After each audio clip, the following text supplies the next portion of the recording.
រឿងអាសង្គមបាញ់លើលោកមានមនុស្សម្នាក់ជាកូននៃអ្នកត្រកូលក្រីក្របុរសនេះតាំងពីចម្រើនធំឡើងគ្មានរកស៊ីអ្វីសោះខំប្រឹងសង្វាតតែខាងការបបាញ់តតែស្ទាត់ជំនាញបើបុរសនោះបាញ់តម្រង់សត្វណាចង់ឲ្យត្រូវក្បាលត្រូវឬទ្រូងរមែងត្រូវតាមបំណងតែរូបឆោមលងពណ៌បុរសនោះអាក្រក់មៀតស្គុំកំប្រឹងសក់ក្រញាំងមុខក្រញុះអ្នកស្រុកគេដាក់ឈ្មោះហៅថាអាសង្គមបាញ់លើលោកព្រោះវាតែងដើរបាញ់លើលោករាល់ថ្ងៃមួយអាសង្គមបាញ់លើលោកលីស្នាដើរទៅស្វែងរកបាញ់លើលោកបានប្រទះឃើញភូមិសេដ្ឋីមួយមានដើមឈើដុះត្រសាយត្រសុំដង្គមដង្គោលជាទីលំនៅនៃបក្សីមានលោកជាដើមសេដ្ឋឆេនោះជាអ្នកសម្បូរនិងសម្បុកសម្បត្តិព្រមទាំងមានកូនក្រមុំ2នាក់ផងអាសង្គមបាញ់លើលោកលីស្នាដើរសរសៀរតាមរបងភូមិសេដ្ឋីក៏ជួបជាកូនស្រីសេដ្ឋីទាំងពីរបណ្ដាគ្នាលេងតាមសួនច្បារក្នុងភូមិរបស់ខ្លួនដដេដាស់ដោយផ្ការិចស្គុះស្គីផ្សាយក្លិនក្រអូបឈ្ងុយឈ្ងប់នៅពេលព្រឹកប្រហាមអាសង្គមបាញ់លើលោកដើរសរសៀរតាមភូមិងើយមើលលើក្រែងមានសត្វវលុកទំនៅចុងឈើកាលបើអាសង្គមបាញ់លោកងាកភ្នែកចុះឡើងចោលកន្ទុយភ្នែកទៅក្នុងភូមិខ្សែភ្នែកក៏រត់ទៅប៉ះទង្គិចនឹងរូបរាងនាងក្រមុំទាំងពីរដែលប្រកបដោយគ្រឿងតែងប្រានមានលំអស្រស់ស្រងើទាំងមានព្រលឹងសាច់ត្រលុកត្រលន់នាំឲ្យភ្ញាក់កន្ទ្រាក់ដួងចិត្តប្រុសនៅវេលាឃើញដំបងឯអាសង្គមបាញ់លើលោកគ្រាន់តែចោលភ្នែកទៅប៉ះរូបនាងនោះភ្លាមក៏ស្រឡាំងកាំងភាំងស្មារតីភ្លេចខ្លួនជ្រុះទាំងស្នាទាំងព្រួញដល់ដីអាសង្គមបាញ់លើលោកតាំងពីបានឃើញកូនសេដ្ឋីក៏ស្រឡាញ់ជាប់ក្នុងចិត្តនឹកឥតភ្លេចហើយក៏ទៅដល់ផ្ទះថ្លែងប្រាប់ឪពុកម្ដាយនិយាយនឹងម្ដាយឲ្យទៅដណ្ដឹងកូនសេដ្ឋីឲ្យម្ដាយនិយាយនឹងកូនថានៃកូនម្ដេចក៏ឯងទៅស្រឡាញ់កូនសេដ្ឋីអីចេះបើឯងក្រីក្រភោគសម្បត្តិទាំងរូបឯងទៀតក៏អាក្រក់មិនសមនឹងកូនគេធ្វើម្ដេចគេនឹងឲ្យឯងអាសង្គមបាញ់លើលោកក៏និយាយនឹងម្ដាយថាម៉ែ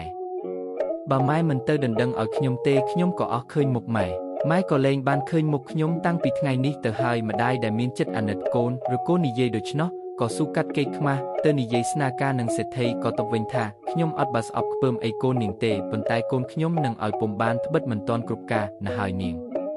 ប៉ុណ្ណេះទុកជាស្រេចចុះកុំបាច់ទៅមកទៀតសម្ដីប៉ុណ្ណេះជាសម្ដីបង្វែងដានមិនចង់ឲ្យម្ដាយអាសង្គមបាញ់លោកទិញទោសគុណិតរកបាយក៏និយាយទៀតគ្មានក៏លាសេដ្ឋីត្រឡប់ទៅផ្ទះប្រាប់កូនអាសង្គមបាញ់លើលោកគ្រាន់តែម្ដាយប្រាប់ដូច្នោះភ្លាមក៏ផ្លាស់ទឹកមុខក្រៀមក្រំអង្គុយត្របំក្បាលជង្គង់ដកដង្ហើមខូបាយលេងនឹកទឹកលេងស្រេកចេះតែនឹកម៉ៃហាក់ដូចជាកូនសេដ្ឋីនៅចំពោះមុខស្រស់ដោយកម្លាំងសេចក្តីស្នេហាខ្លាំងពេកហើយបែរជាមិនបានដូចបំណងនៅវេលាដែលអាសង្គមបាញ់លើលោកចូលដេកក៏ចូលទៅទាំងនឹកអាឡ័យទៅជាមើលស្រែកច្រៀងទាំងយប់ថាឆំឲ្យឆំឆាត់ទាំងពីរប្រានធ្វើម្ដេចនឹងបានមកគៀកកោយឲ្យដូចជាពុកនឹងខ្នល់ខ្នើយបើម្លេះទៅហើយអស់សង្ឃឹមអាសង្គមបាញ់លោកទុកជាដឹងថាគេលែងឲ្យហើយដូច្នោះលុះព្រឹកឡើងក៏នៅតែលីស្នានិងស្ពីបំពង់ព្រួយដើរទៅសំដៅភូមិសេដ្ឋីរាល់ថ្ងៃឥតខានសោះពួនចាំលបមើលកូនសេដ្ឋីថ្លែងពីបុរសម្នាក់ទៀតជាកូនអ្នកមានសម្បត្តិទាំងរូបឆោមនោះក៏ស័ក្តិសមទឹកមុខឡើងស្រស់បំព្រងជាទីពេញចំណងនៃស្ត្រីភាពបុរសនោះក៏ស្រឡាញ់កូនសេដ្ឋីនោះដែរលុះទៅដណ្ដឹងសេដ្ឋីក៏មិនព្រមបុរសនោះទុកជាដឹងថាគេមិនព្រមក៏នៅតែលបមើលកូនសេដ្ឋីរាល់ថ្ងៃជួនជាពេលមួយបុរសនោះក៏ទៅអាសង្គមបាញ់លើលោកក៏ទៅហើយបានជួបគ្នាអាសង្គមបាញ់លើលោកសួរថាអ្នកឯងទៅណាបុរសនោះឆ្លើយថាខ្ញុំមកលបមើលកូនសេដ្ឋីឆ្លើយហើយសួរថាចុះឯងមកធ្វើអ្វីដែរអាសង្គមបាញ់លោកថាខ្ញុំក៏មកមើលកូនសេដ្ឋីដែរបុរសនោះថាយើរៀងនេះអួតឯងចង់បានកូនសេដ្ឋីផងប៉ុនអំបារូបខ្ញុំគេនៅតែមិនអោយអាសង្គមបាញ់លោកថាបងឯងចាំមើលខ្ញុំយកតតែបានជួនជាថ្ងៃនោះសេដ្ឋីប្តីប្រពន្ធនាំគ្នាទៅវត្តនៅតែកូនក្រមុំ2នាក់ចាំផ្ទះអាសង្គមបាញ់លោកដឹងដូច្នោះកំពុងតែគិតរកឧបាយក៏ជួនជាក្រឡេកទៅឃើញសត្វវលុកមួយទំនៅចុងឈើមុខផ្ទះសេដ្ឋីអាសង្គមបាញ់លោកបានឱកាសក៏យឺតស្នាបាញ់សូក្លឹងបាប់ស្រាប់តែលោកធាក់ជើងទេស្លាប់នៅទីធ្លាមុខផ្ទះលំដាប់នោះកូនក្រមុំសេដ្ឋីម្នាក់ចុះទៅដីឃើញលោកនោះហើយក៏ស្រែកប្រាប់បងថាអ្នកបងអ្នកណាបាញ់លោកធ្លាក់មកនេះថាហើយក៏រើសលោកទៅអាសង្គមបាញ់លោកធ្វើដូចជាមិនដឹងដល់គេបោចរួចហើយស្រាប់តែលោឡារកលោកដែលខ្លួនបាញ់នោះថានរណាលួចលោកអញទៅណាតែអញរកឃើញមុខជាប្តឹងរាជការឲ្យយកទៅដាក់គុកពុំខាននាងក្រមុំទាំងពីរនាក់ឬដូច្នោះក៏ភ័យស្រែកប្រាប់ថាលោកបងឯងខ្ញុំយកមកនេះហើយអាសង្គមបាញ់លោកស្ដីគំរាមថាម្ដេចក៏ហ៊ានលួចលោកអញត្រូវយកមកឲ្យអញកូនស្រីសេដ្ឋីក៏យកលោកមកអាសង្គមបាញ់លោកថាទេលោកអញនៅរោមនៅស្លាប់ឥឡូវនាងឯងយកទៅបោចរោមស្លាប់អស់ហើយក្រែងតែអាំងឲ្យឆ្អិនឲ្យអញបានអញយកនាងក្រមុំទាំងពីរនាក់ក៏យកទៅអាំងឆ្អិនហើយយកមកអាសង្គមបាញ់លោកថានរណាស៊ីតែសាច់លោកក្រែងតែមានស្រាផឹកផងទើបស៊ីកើតនាងទាំងពីរនាក់ហើយតែខ្លួនជាស្រីប្រកបដោយសេចក្តីភ័យច្រើនក៏ទៅយកស្រាមកឲ្យមួយពេងហើយថាមួយពេងទៀតតតែស្រវឹងដួលដេកលើផ្ទះនោះទៅឯនាងក្រមុំទាំងពីរនាក់គិតគ្នាថា បើយើងបណ្ដោយឲ្យវានៅក្នុងទីនឹងតែម៉ែមកវិញឃើញយើងមុខជាមានរឿងគិតហើយមិនដឹងយកទៅណាក៏នាំគ្នាសែងអាសង្គមបាញ់លោកយកទៅលាក់ក្នុងផ្ទះដល់ពេលយប់អាសង្គមបាញ់លោកដឹងខ្លួនក៏ស្រែកថាមូខំណាស់កូនសេដ្ឋីភ័យក្រែងឪពុកដឹងក៏នាំគ្នាសែងទៅដាក់ក្រោមក្រែដេករបស់ខ្លួនអាសង្គមបាញ់លោកស្រែកទៀតថាសង្កែកខំណាស់នាងទាំងពីរនាក់ក៏លើកមកឲ្យដេកលើក្រែក្នុងមុងជាមួយដោយគិតថាវាស្រវឹងស្រានឹងធ្វើអ្វីពេលនោះអាសង្គមបាញ់លោកបានឱកាសក៏តាំងលូកប្រឡាញ់ស្ទាបអង្អែលដោយសេចក្តីស្រឡាញ់ដរាបដល់បានរួមដំណេកជាមួយនឹងនាងក្រមុំទាំងពីរនាក់នោះទៅរឿងដំឡង7ពីសន្តានកាលពីព្រេងនាយមានបរិះប្តីប្រពន្ធនាំគ្នាទៅសួរបងប្អូននៅភូមិត្រៃសណ្ដែកដើរទៅប្រទះនឹងអាដំឡង7ពីសន្តានកំពុងតែទឹមគោកជួស្រែបរិះប្តីប្រពន្ធនោះសួរថាអ្នកឲ្យអ្នកផ្លូវណាកាត់ត្រង់ទៅលើភូមិព្រៃសណ្ដែកត្បិតខ្ញុំខានមកយូរឆ្នាំហើយមិនដឹងជាផ្លូវណាកាត់ទៅឲ្យត្រង់កូនក្របង្គោលស្នឹងអាក្រហមមួយនេះម្ដាយក្មេកគាត់ចែកឯអាស្នែងកន្ទេកអញគាត់ឲ្យអញមិនលួចគោរបស់អាណាមកទឹមទេឯបរិះប្តីប្រពន្ធដែលសួរផ្លូវនោះឬហើយនិយាយគ្នាថាអ្នកនេះយើងសួរផ្លូវគាត់និយាយពីគោហើយស្ដីគំរោះគំរើយឲ្យយើងផងណាហើយគេយើងកុំខ្ចីសួរវាយូរឆាប់គង់តែនឹងទៅដល់ផ្ទះបងប្អូនមិនខានហើយក៏បណ្ដាលគ្នាហួសទៅឯអាដំឡង7ពីសន្តាននោះក៏ខំព្យួរស្រែមិនឈប់ដល់ពេលថ្ងៃជិតត្រង់មេដំឡងជាប្រពន្ធក៏ទូបាយទៅឲ្យប្តីបរិភោគលុះទៅដល់ក៏ដាក់ល្អយបាយក្រោមលប់ឈើនៅភ្លឺស្រែប្តីឃើញប្រពន្ធយកបាយមកឲ្យក៏ឈប់ព្យួរស្រែបរិភោគបាយនិយាយទាំងខឹងប្រាប់ប្រពន្ធថាមានបរិះប្តីប្រពន្ធបណ្ដាលគ្នាមកពីណាចោទប្រកាន់ថាអញលួចគោវាឯគោមួយនឹមនេះប្រកាសជាម៉ែអញចែកមកប្រពន្ធឃើញមាត់ប្តីនិយាយម្ហប់នឹកស្មានថាស្ដីឲ្យខ្លួនស្រាប់តែខឹងហើយឆ្លើយតបទៅវិញថាអញគិតថាប្តីមកព្យួរស្រែតថ្ងៃត្រង់ខំប្រញាប់ប្រញោលទូបាយមកឲ្យស៊ីឥឡូវទៅជាថាឯងមានសហាយអញហាយនឹងឈ្មោះអាណាគាត់រកមុខឲ្យឃើញឯប្តីមិនតតែពុំបាយអស់មួយកូនល្អយប្រពន្ធថាអ្វីក៏មិននឿផងលុះប្តីបរិភោគរួចប្រពន្ធកន្តាក់យកល្អយប្តីសួរថាឯងមានការអ្វីផ្ទះបានជាប្រញាប់ម្លេះ